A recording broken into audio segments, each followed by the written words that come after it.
Hi అండి, welcome to సహస్రభూషణ్ channel. ఎలా ఉన్నారంతా? నేనైతే చాలా బాగున్నాను. మొన్ననే నేను గుడి నుంచి వచ్చాను, తాడేపల్లి గుడి నుంచి వచ్చేసరికి మా వాళ్ళు వాషింగ్ మిషన్లో బట్టలు అయితే వేసుకున్నారు, కానీ ఒక్కళ్ళు కూడా ఫోల్డ్ చేసి పెట్టలేదండి. చూడండి ఎన్ని బట్టలు ఉండిపోయినాయో. అవన్నీ నేను ఒక్కోటి నిమ్మలంగా అన్నీ ఫోల్డ్ చేసుకుంటూ ఉంటున్నాను.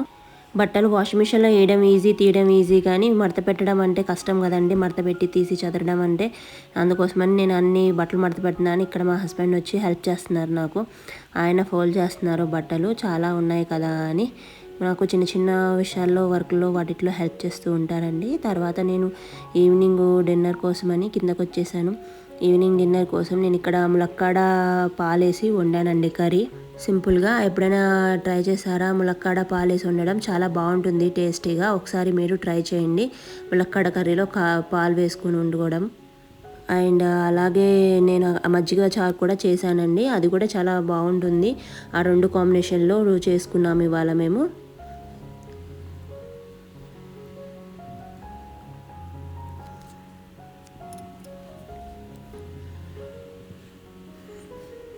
ఆనియన్స్ అయితే చాలా కాస్ట్ పెరిగిపోయాయి కదండి. అస్సలు నేను నార్మల్గా తీసుకున్నాను ఆనియన్స్, ఇంటి దగ్గరికి వచ్చిందని చెప్పి అస్సలు బాగోలేదు. మొత్తం అంతా మొక్కొచ్చేసింది ఆనియన్ అంతా.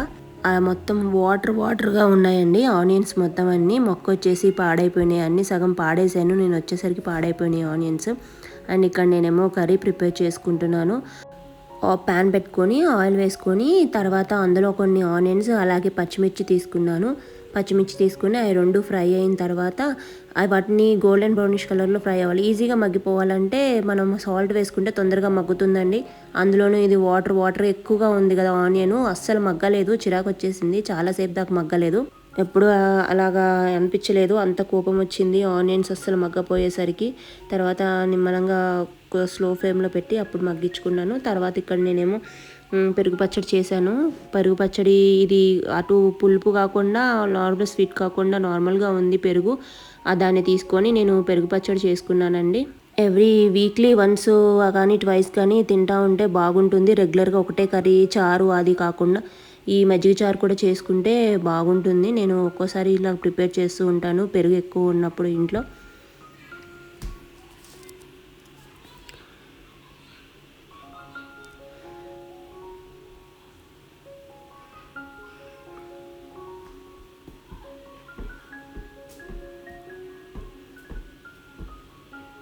నేను ఇక్కడ పెరుగుచారు కోసమని తాలింపు వేసుకుంటున్నాను. పెరుగుచారు ఫుల్ వీడియో నేను ఒకటి షార్ట్ కింద చేసి పెడతాను ఎలా చేశానని. చాలా బాగుంటుందండి, టేస్టీగా స్పైసీగా చాలా బాగుంటుంది. ఒకసారి మీరు కూడా ఇలా ట్రై చేయండి, బాగుంటుంది. నేను ఫుల్ వీడియో ఏంటంటే నేను పెడతాను ఒక షార్ట్. పెరుగు పచ్చడి, మజ్జిగ పులుసు, ఇది కూడా బాగొచ్చింది. మేము ఈ రెండు కాంబినేషన్లో తిన్నాము ఇవాళ నైట్. అండ్ నాకు కర్రీ కూడా అయిపోవచ్చింది. అందులో వాటర్ వేసుకుంటున్నాను. వాటర్ వేసుకొని మగ్గ పెట్టుకున్నాను. తర్వాత కొంచెం వాటర్ వేసుకొని మగ్గిన తర్వాత అప్పుడు పాలు పోసుకోవాలండి. దాంట్లో ముందుగానే పాలు పోసేసుకుంటే అది ఏమవుతుందంటే విరిగిపోతున్నట్టు అయిపోతుంది. ఇప్పుడు చూడండి విరిగిపోకుండా ఇంచక్క నీట్గా వచ్చింది. అండ్ ఇదేమో నైట్ వ్యూ అండి, అంత ప్రశాంతంగా ఉందో. నైట్ ఒకటి, ఎర్లీ మార్నింగ్ ఒకటి ప్రశాంతంగా ఉంటుందండి చుట్టూ ఏరియా మొత్తం. ఆఫ్టర్నూన్ అంతా గందరగోళం కింద ఉంటుంది. తర్వాత అండ్ ఇక్కడేమో నాకు ఈవినింగ్ పూజ కూడా జరిగిపోయింది. ఈవినింగ్ పూజ కూడా చేసేసుకున్నాను. అండ్ మా పూజ రూమ్ చూపిస్తున్నాను. తర్వాత నేను నెక్స్ట్ డే నుంచి పిల్లలు స్కూల్కి వెళ్ళాలి, అలా అందుకోసమని వెజిటేబుల్స్ కోసమని ఈవినింగ్ వెళ్ళాము. అండ్ నెక్స్ట్ డే ఫ్రైడే కదా, అలాగే ఫ్లవర్స్ కూడా తీసుకొచ్చుకోవాలి. అండ్ నేనేమో 7 సాటర్డేస్ పూజ ఒకటి చేసుకుంటున్నానండి. దానికోసం కూడా కొన్ని ఐటమ్స్ కావాలని తీసుకొచ్చుకుంటున్నాను. మాకు ఫ్లవర్స్ కాస్ట్ అయితే లాస్ట్ టైం కన్నా కొంచెం తగ్గింది, పర్వాలేదు.